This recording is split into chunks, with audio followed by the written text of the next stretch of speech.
قرآن ہدایت ہے اور بشارت ہے ایمان والوں کے لیے۔ ایمان والے کون؟ جو نماز قائم کرتے ہیں اور زکوٰۃ ادا کرتے ہیں اور آخرت پر یقین رکھتے ہیں۔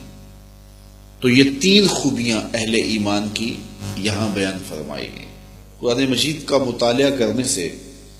ہمیں یہ چیز سمجھ میں آتی ہے کہ نماز کتنی اہمیت کی حامل عبادت ہے، کہ اللہ تعالیٰ جل شانہ قرآن مجید میں ایک بار نہیں، دو بار نہیں، سینکڑوں بار ہمیں اپنے حضور سجدہ ریزی کرنے کا حکم دیتا ہے۔ اگر قرآن مجید کی آیات کو اور مختلف احادیث کو پڑھا جائے تو تقریباً 750 مرتبہ قرآن و حدیث کے اندر نماز پڑھنے کا حکم نامہ دیا گیا ہے۔ مجھے بتائیے کہ ایک باپ ہونے کے ناطے یا ایک استاد ہونے کے ناطے میں اگر اپنے کسی شاگرد کو یا اپنے کسی بیٹے کو ایک بار کہوں تو اس کے لیے یہ بات ہی کافی ہونی چاہیے،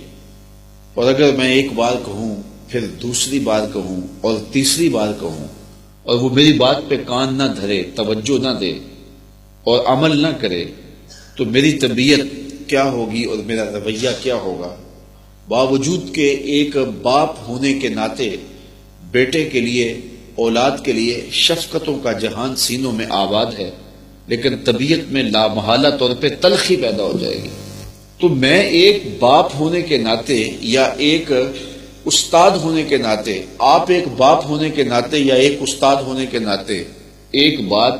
بار، دو بار، تین بار کہتے ہیں اور وہ عمل کی صورت اختیار نہیں کرتی، روح بعمل نہیں ہوتی وہ بات، تو ہماری طبیعتوں میں تلخی پیدا ہو جاتی ہے۔ تو جو احکم الحاکمین ہے،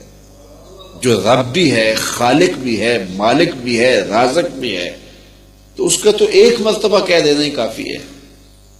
اور اس پر روح بعمل نہ ہو تو وہ زندگی چھین لے اور سانسیں واپس لے لے، لیکن وہ کتنا کریم ہے اور بندے پر اس کی شفقتوں کا می کتنا برستا ہے کہ وہ ایک بار نہیں کہتا، دو بار نہیں کہتا، وہ بار بار سینکڑوں بار کہتا ہے، میرے بندے آجا میرے حضور سجدہ ریز ہو جائے۔ اور اگر کوئی بدبخت پھر بھی اس کے حضور سجدہ ریز نہیں ہوتا ہے تو وہ اس کے لیے رزق کے دروازے بند نہیں کرتا، اس کے لیے آکسیجن کو روک نہیں لیتا، اس کی سانسیں جو ہیں وہ بند نہیں کر دی جاتی، اس کے لیے آسمان سے رزق اترنا بند نہیں ہو جاتا، اور اس کے لیے زندگی تنگ نہیں کر دی جاتی، بلکہ اللہ تعالیٰ اس کو اسی طرح زندگی کی نعمتیں عطا کرتا ہے۔ کتنا کریم ہے، اور پھر انسانوں کے رویے کتنے تلخ ہیں۔ سویر سے لے کر شام تک 500-700 روپے کے لیے کیا کیا پاپڑ بیلنے پڑتے ہیں،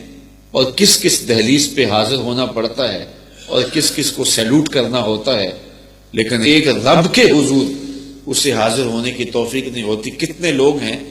جو فجر کے وقت اٹھ کے رب کے حضور سجدہ ریز ہوتے ہیں؟